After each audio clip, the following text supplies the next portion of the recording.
हाँ जी दोस्तों, कैसे हो आप सब। तो बहुत बहुत स्वागत है आपका आज की इस कॉर्पोरेट न्यूज़ के अंदर। आप भी सोच रहे होंगे बहुत दिनों के बाद मिले हैं। मैंने रिसेंटली एक अपडेट दिया था कि एक्चुअल में मुझे बैक पेन का इशू हो गया था, जिसकी वजह से लगभग एक महीने तक हम कॉर्पोरेट न्यूज़ नहीं दे पाए। बट अब लगभग 99% तक ये इशू ठीक है बैक का, और केवल 1% का थोड़ा पेन रह गया है। बट हम अब इस हालत में हैं कि शुरू कर सकें। तो आइए, अब ये प्रोसेस जल्द ही डेली बेसिस पर हो जाएगी। मैं कई बार इसको अनाउंस किया है कि अब हम डेली बेसिस पे रात को एक टाइम रख दिया करेंगे, फॉर एग्जांपल 9 बजे, और हम उसे नाम दिया करेंगे कि डेली कॉर्पोरेट न्यूज़, जहां पर आप डेली अपने अपने जो आपने शेयर्स में इन्वेस्टमेंट कर रखी है, जिन स्टॉक्स में आप इन्वेस्ट करके बैठे हैं, उनसे रिलेटेड जो भी इवेंट्स हैं, जो भी घटनाएं हैं डेली बेसिस पर, वो आप जान सकते हैं।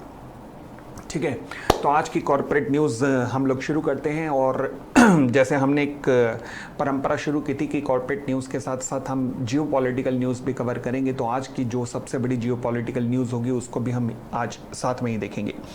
चलिए, फिलहाल जो सबसे बड़ी न्यूज़ है हमारे पास वो है वेदांता को लेकर। वेदांता ने अदानी भाई साहब शेर के मुंह से उसका शिकार उठा लाया है वेदांता, अनिल अग्रवाल साहब की कंपनी वेदांता।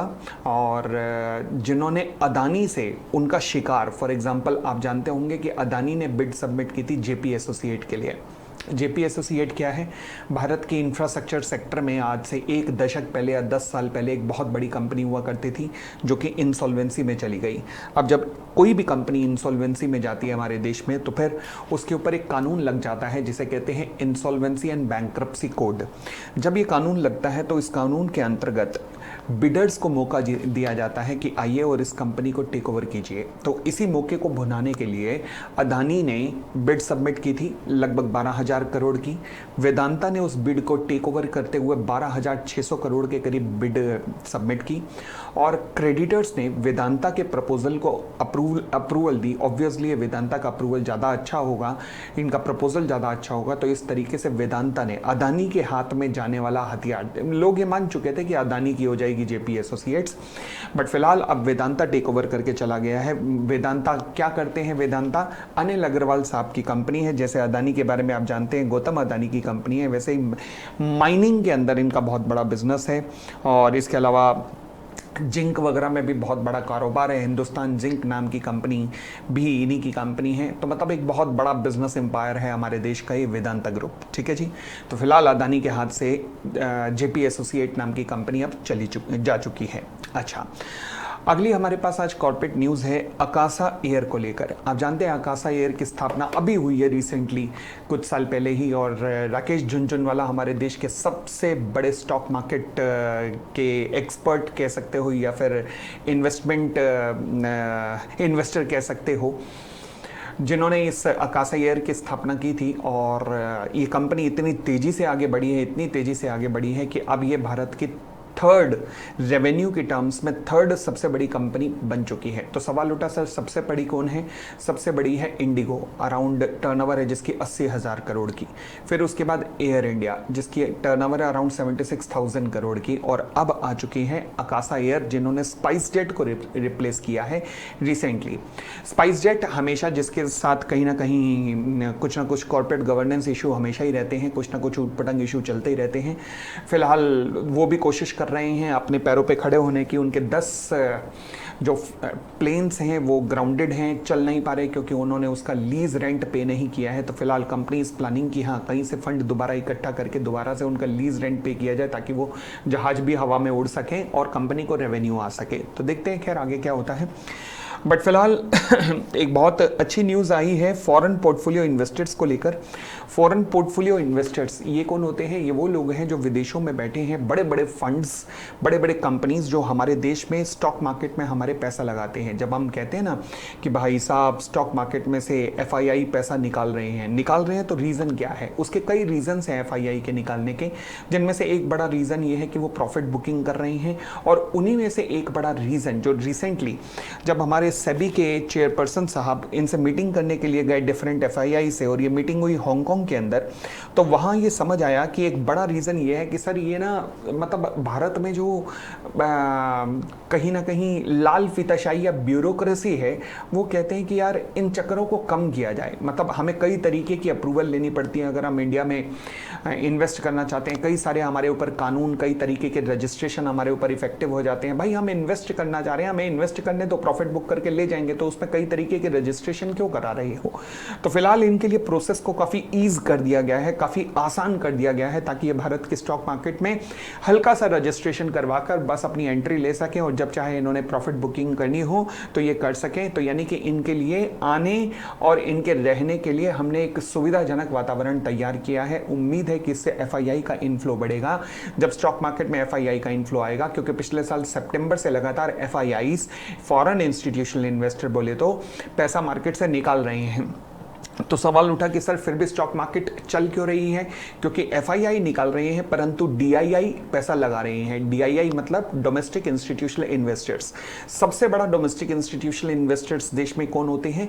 Mutual funds. तो ये म्यूचुअल फंड्स क्योंकि पैसा लगा रहे हैं जम के, इनके पास पैसा कहां से आया है? म्यूचुअल फंड के पास छोटे छोटे जो सेविंग्स लोग अपने घरों में करते हैं, कोई 2000, 5000, 10,000 वो म्यूचुअल फंड्स को देते हैं, और म्यूचुअल फंड उठाकर यहाँ पैसा लगाते हैं, तो उनकी तरफ से ये पैसा आता है और ये डीआईआई पैसा लगा रहे हैं। आज की डेट में near about 26,000 crore monthly basis पे म्यूचुअल फंड हमारे देश में लगाते हैं, जिसकी वजह से स्टॉक मार्केट मेंटेन है। अदरवाइज तो एफआईआई काफी पैसा निकाल रहे हैं, डिफरेंट लेवल पे प्रॉफिट बुकिंग्स हो रही हैं। चले, बट फिलहाल इससे थोड़ा आराम मिलेगा एफआईआई के निकलने में, और उनके आने में थोड़ा आसानी पड़ेगी। आगे चलते हैं, अगली हमारे पास न्यूज़ है, अच्छी न्यूज़ तो नहीं कहूँगा। अब देखो जी, आप जानते हैं कि आजकल तो फास्ट ट्रैक डिलीवरी का ज़माना है, और ऐसे ही रिलायंस और गूगल के बैक्ड एक कंपनी जो कि बेंगलोर में खुली थी, जिसका नाम था डुंजो। अब डुंजो डिजिटल नाम की ये कंपनी, अब ये कंपनी चल गई है इंसॉल्वेंसी के अंदर। मैंने अगेन कहा कि कोई भी कंपनी इंसॉल्वेंसी में जाती है तो फिर उसके ऊपर इंसॉल्वेंसी एंड बैंक्रप्सी कोड लग जाता है, जहां पर होगा क्या कि कंपनी को 180 दिन का समय दिया जाएगा, जहां पर या तो कंपनी को कोशिश की जाएगी कि कोई और कंपनी टेक ओवर करके ले जाए, या फिर कंपनी को फिर लिक्विडेशन मतलब बंद कर दिया जाएगा, इसकी एसेट्स को बेचकर लायबिलिटी को पे ऑफ कर दिया जाएगा, बचे कुचे जितने भी एसेट्स हैं। तो फिलहाल अब हुआ क्या, क्योंकि स्टिफ कंपटीशन मिल रहा था कंपनी को स्विगी से, जोमेटो से, ऐसी कंपनियों से, जिसकी वजह से ये कंपनी, बेशक पैसा इन्होंने किसने, रिलायंस रिटेल ने लगाया है, बेशक पैसा गूगल ने लगाया है, परंतु बावजूद भी कंपनी अपने पैरों पर खड़ी नहीं हो पाई, और इस कंपटीशन के कारण कंपनी को हारना पड़ा, और कंपनी अब बंद होने की कगार पर आ गई है। चलिए जी, फिलहाल इंसॉल्वेंसी के अंदर ये कंपनी चली गई है। तो दोस्तों, ये थी हमारी आज की कॉर्पोरेट न्यूज़, और अब आइए आज हम एक जियोपॉलिटिकल न्यूज़ की भी चर्चा करते हैं। जियोपॉलिटिकल न्यूज़ में आज हमारे पास सबसे बड़ी न्यूज़ है, जापान के प्राइम मिनिस्टर शिगुरु इशिबा, जिनसे अभी रिसेंटली हमारे पीएम मोदी साहब मिल के आए, आज उन्होंने रिज़ाइन कर दिया है। अब सवाल उठा कि सर रेजिग्नेशन का रीज़न क्या रहा? अभी तो मोदी साहब मिल के आए थे। हाँ, एक्चुअल में जो सबसे बड़ा रीज़न कहा जा रहा है इनके रेजिग्नेशन का, वो है एक ही आदमी जिसने वर्ल्ड में तहलका मचा रखा है, नाम है जिसका डॉन, मतलब ट्रंप। इस बंदे के बारे में हम कह सकते हैं क्लियरली कि यार जब से इसे गोली लगी है ना, तब से लगी कान पे है, असर दिमाग पे हुआ है। मतलब जितना ये दोस्तों के पीछे पड़ा है और जितना ये दुश्मनों से मोहब्बत कर रहा है, वो कभी इतिहास में लिखा जाएगा, पक्की बात है।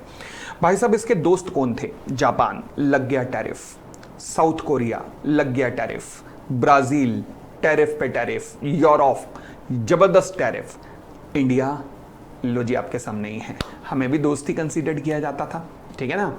अब इसके दुश्मन कौन है? रशिया। दुश्मन कौन है? चाइना। ये तड़प रहा है उनसे मिलने के लिए। आप हैरान हो जाएंगे सुन के कि यूनाइटेड नेशन की जनरल असेंबली अभी न्यूयॉर्क के अंदर होना है, तो उसका सेशन, तो वहां पर ये इसने इनविटेशन भेजा है पुतिन को और शी जिनपिंग को कि भैया आइए। बताओ, दुश्मनों को इनविटेशन, दोस्तों को पूछ ही नहीं रहा। ये पता नहीं आदमी है या ड्रामा है या नमूना है, कुछ समझ में नहीं आया। फिलहाल अब पीएम का रेजिग्नेशन का कारण क्या रहा? देखिए, रेजिग्नेशन का कारण ये रहा कि आपने देखा होगा कि ट्रंप ने एक रूम बना रखा है जिसमें वो डिफरेंट देशों के राष्ट्र अध्यक्षों को बुलाकर उनकी बेइज्जती करता है। आपने जेलेंस्की को बेइज्जत होते देखा, साउथ अफ्रीका के राष्ट्रपति को बेइज्जत होते देखा, उसके बाद साउथ कोरिया के राष्ट्रपति की भी अभी अच्छे तबीयत से बेइज्जती की गई है।